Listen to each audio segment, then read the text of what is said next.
bismillaahi raxmaani raxiim. Marka ugu horeysa horta channelkeenan diiwaanka noloshu wuxuu idin leeyahay assalaamu calaykum waraxmatullaahi wabarakaatu.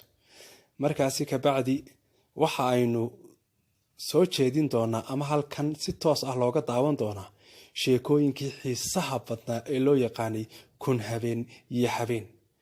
halkan waxaan ku duubanaa barnaamij hordhaca sheekadaasoo noqon doonta qaybtii 1, 2, 3, 4, 5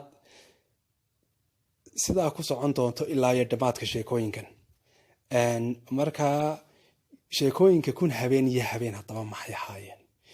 waa qaybo badan oo kala duwan oo sheekooyin shacbiyadeed ah. waa ilaa 200 oo qiso. waxaa kaloo ku jira gabayo. kun habeen iyo habeen ayay af Soomaali ku noqonaysaa.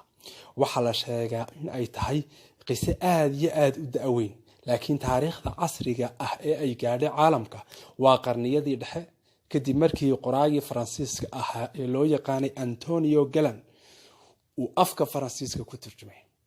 haddaba qisooyinkan kun habeen iyo habeen waxaa loo isticmaalay aad iyo aad, gaar ahaan waxaa laga qoray buugaag badan oo kuwa caruurta ah.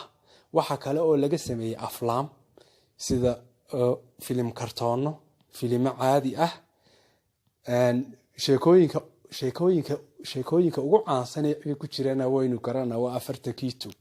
laakiin marka la eego dhabahan xilligan ay timid qisada iyo sida ay ku timid, waxyaabo badan baa qaarkood iska bedelay, marxalado badan, sheekooyin badan baa lagu soo daray. laakiin sheekooyinka kun habeen iyo habeen waxaa la odhan karaa waa qiso sheekafaneeda casriga ah. siday ku timidna waynu ka sheekayn doonaa. qormooyinka dambaynan magaranaysaa ka daawan doonaa. sheekadu siday u qornaydna waynu soo wada gudbin doonaa. marka waxaan dadka daawadayaashuna halkanay toos ugala socon doonaa sheekooyinkaasi. qaar waxay daawadsiin karaan caruurtooda, qaar iyagaa daawan kara haweenkooga. waayo sheekadan waa sheeko aad iyo aad maskaxda bini'aadamka u dhisasa, qofkana horumar gaadhsiinaysa. si aad haddaba sheekooyinkan toos aad ula socon doonto, marka hore halka hoose ee casaanka channelkan subscribe ku dhufo. marka labaadna qaybta jalaska dhin.